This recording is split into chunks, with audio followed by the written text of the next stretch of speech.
Have you ever wondered what the perks of a Ponzi scheme are? In my experience, there are several, and I'd like to share them with you today. First, a Ponzi scheme can be a lesson in frugality. There's no money, so we were living off of food storage. Thankfully, I had stored some food reserves in the pantry that were able to help us get by in this time. There's no money for hair, getting your hair done, no money to spend, no errands to run, so it frees up a lot of your time.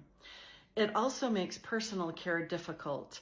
Even if I could have mustered the mental capacity to go for a walk or try to get some form of exercise, it was hard to leave the house without being watched or trailed. I never knew who might be driving by and accost me, so I really wasn't able to take care of myself personally. Another perk is you get a complete life reboot. Even if you didn't want it, even if you didn't think you needed it, even if you were happy in the old life, you get to start all over again. Talk about a midlife crisis. Another perk I'd like to share is what I have termed the felony diet. 7 pounds gone overnight due to the incredible stress that first day that the Ponzi scheme was revealed to me.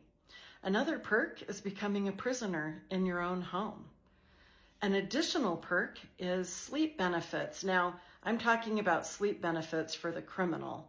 Thing one told me that after he revealed his crimes, he was sleeping better than he'd slept in decades of his life. The unfortunate thing was I wasn't sleeping anymore as a result.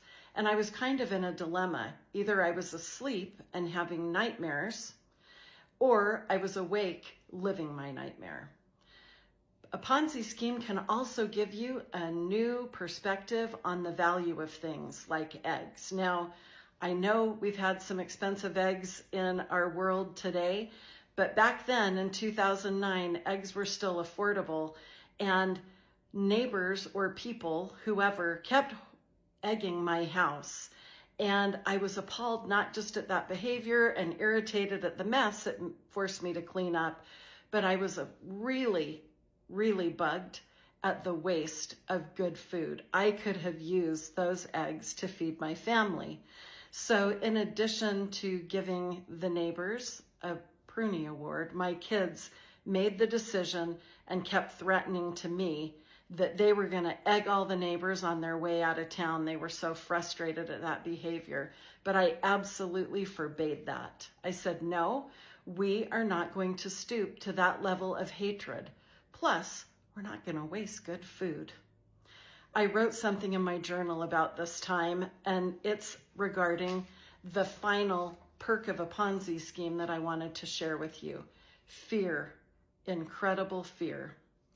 As usual, my mind is swirling with things unresolved, pending changes, financial worry, worry about my children, worry about things that I need to do, fears about money, the government, the move, a whole new life I can't yet comprehend, working full-time, worrying about job security, hateful neighbors, former clients who want to destroy my children and I, it seems like, our physical safety, and everything else attendant to this situation, including fear.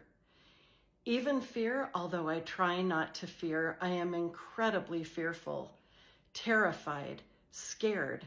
It seems former clients will be happy with nothing less than everything from me.